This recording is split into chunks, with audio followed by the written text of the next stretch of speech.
So yan mga kadrama-rama, alam ko pong inaabangan nyo po no, yung next na mangyayari dito sa Abot Kamay na Pangarap dahil sobrang nakaka-tense na nga po no.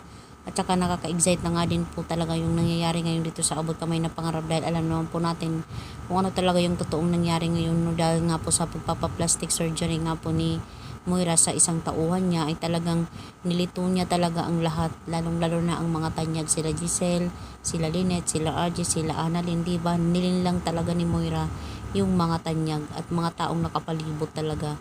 At alam naman po natin ngayon kung gaano talaga iyak nang iyak itong si Zoe doon sa burol ng kanyang mami.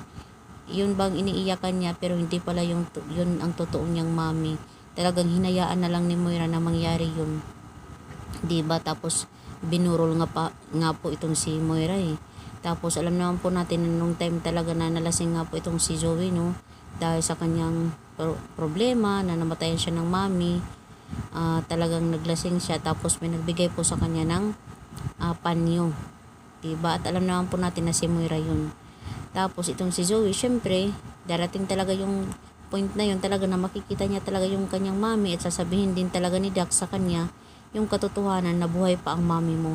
Kaya hindi lang muna nila pinapaalam dito kay Zoe dahil nga po sa may pinaplanong papunga sila Moira, diba? Tsaka yung mga tauhan niya.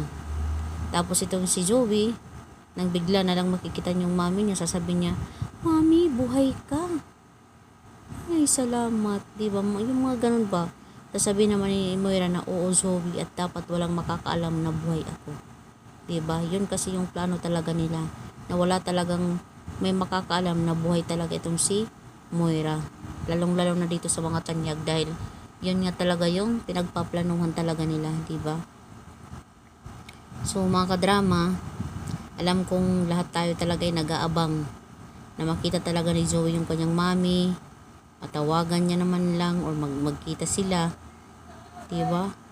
At saka darating din tayo sa point na yun na talagang itong si Moira talaga ay magpapakita talaga dito sa mga tanyag dahil may malaki po talaga itong pasabog sa kanila talagang yun bang may mga bagay na mangyayari dito sa kanila na hindi nila lubos iisipin na si Moira pala yun, diba? Dahil inisip naman nila na patay na yung isang tao, paano pa makakagawa ng mga ganyang krimen? Siyempre yung sisisihin nila si Doc Carlos, hindi kawawa na naman itong si Doc Carlos. Pero pag nalaman talaga ni Carlos na buhay pa itong si Moira, ay tsadadadan, diba? Walang uurungan itong si Carlos dahil kasi nga nung time na yun talagang binago ni Dax yung kanyang statement na si Doc Carlos daw yung mastermind ng pagkamatay ni Don Pepe, pagkawala ni Don Pepe, diba?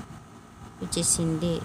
Siyempre, alam naman po natin na hindi patatalo itong si Carlos dito kay Moira. Talagang antayin na lang talaga ni Moira yung kanyang mga consequences, lahat ng mga nagawa niyang hindi mabuti, diba? Pag gumawa tayo ng hindi mabuti hindi rin talaga mabuti yung balik talaga sa atin.